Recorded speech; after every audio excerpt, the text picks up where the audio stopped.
Bugun tandir somsa yopishni o'rganamiz. 1 litrdan ziyodroq suvga katta qoshiqdan 1 qoshiq tuz solib olamiz. Unni oz-ozdan solib, o'rtachadan sal qattiqroq xamir qorib olamiz. Xamirimizni yaxshilab mushlab tindirib olamiz. Xamirni ikkiga bo'lib, ikkita zo'la qilib, tindirishga, dam olishtirishga qo'yamiz. Endi nachinkasini tayyorlaymiz. Men asosan go'shtni yog'li qismidan foydalanaman. Kim xohlagan nachinkadan foydalansa o'zi biladi. Go'shtni o'rtacha qilib to'g'rab olamiz.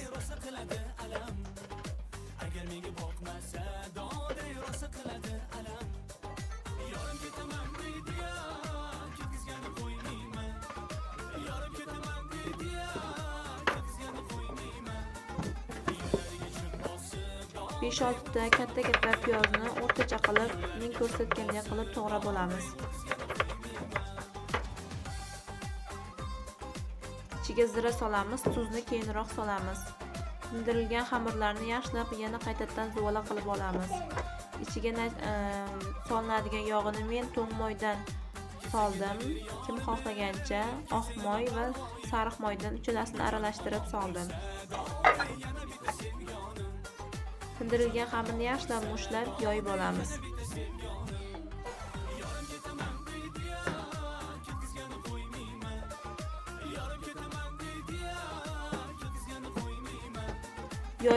Yoyilgan xamir o'rtacha bo'lishi kerak, juda yuqa ham bo'lish shart emas.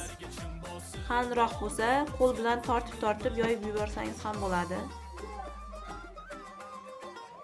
Birinchisini yoyib bo'ldim, ikkinchisini yoyib qo'yib qo'yaman.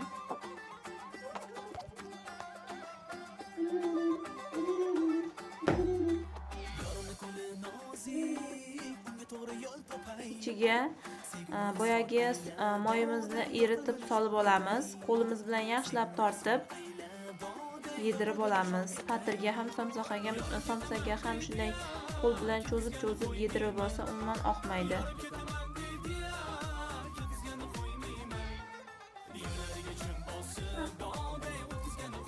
O'rtacha qilib kesib olamiz. Somsaning kattaligiga qarab kesiladi. Burab ustidan mushlab olib qo'yamiz. Burilsa tandirda turishi ham yaxshi bo'ladi. Patirni shunaqa o'rab dumaloq qilib chetga olib qo'yamiz. Endi o'rtacha qilib yoyib olamiz.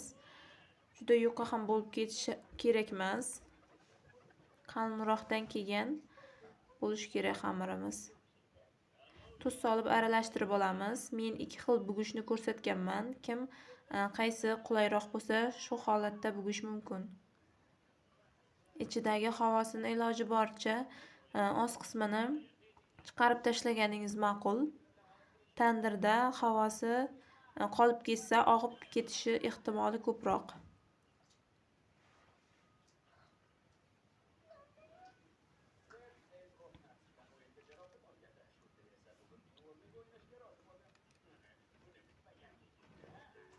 Patirni mushlab yoyib olamiz.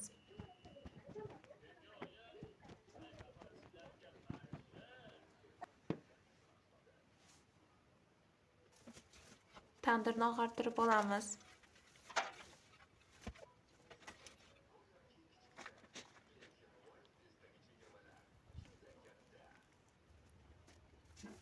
Atrofini yaxshilab shipirib, tozalab olamiz.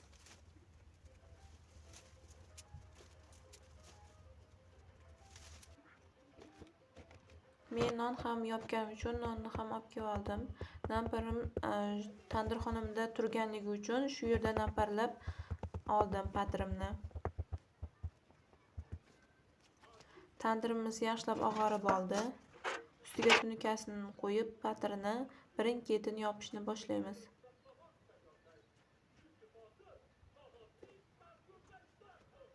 Nonni ham yopamiz. Oxirida somsani yopib olamiz.